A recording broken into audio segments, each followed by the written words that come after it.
Now at 6, Washington State's homelessness rate continues to rise and is now among the highest in the country. This is according to a new study just released today by the U.S. Department of Housing and Urban Development. Yeah, the surge comes despite the fact that billions of dollars have been spent in the past decade to reduce the trend. KOMO senior reporter Chris Daniels has looked through the lengthy report and talked to experts. He now joins us live with more tonight. Chris?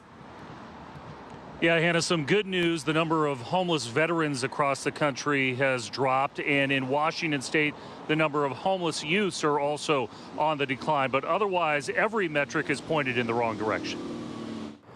On a dreary day, when tents don't dot the landscape like years before, Sarah Rankin says the visuals don't paint a full picture. But the bulk of the iceberg is not visible to folks. The Seattle U professor is the founder and director of the Homeless Rights Advocacy Project. We know that the single most reliable predictor of homelessness is the cost of housing, and we've been suffering from a major housing affordability crisis in Washington and throughout the country.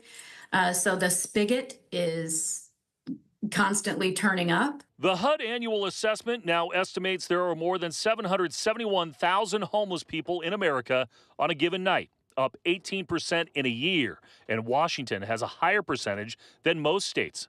According to HUD, that's because there's been a 35% increase in Washington State of people experiencing homelessness since 2007.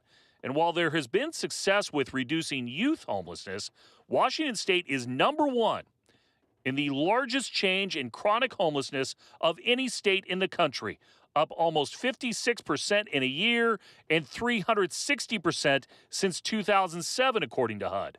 And that's after billions of dollars have been spent here to build out housing, services, and treatment, and the creation of the King County Regional Homelessness Authority that infrequently updates its own website since naming a new CEO in August. How has there been a good return on the investment? What we know is that there are more people entering homelessness for the first time than ever. Rankin suggests there has been progress here too, noting the numbers involving veterans and youth, but says there will be no quick fix for an issue now more than a decade in the making.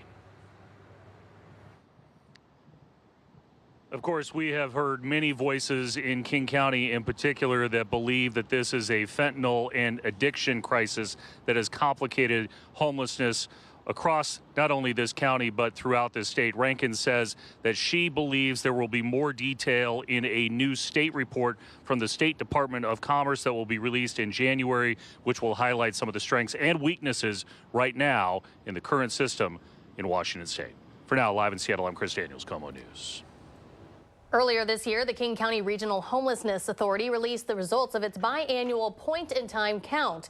It found on any given night there are 16,385 people experiencing homelessness within the county. That's an increase of 23% from the 2022 count. Of that overall total, about 9,800 people were considered unsheltered. The count was conducted over a 12-day period in late January and early February. Stay with KOMO News for continuing coverage of the homelessness and addiction crisis through our Project Seattle reports. We're committed to letting you know what's getting better and what's getting worse and what elected leaders are doing about it. If you have a tip or a story idea, call 206-404-4732. You can also email projectseattle@komonews.com.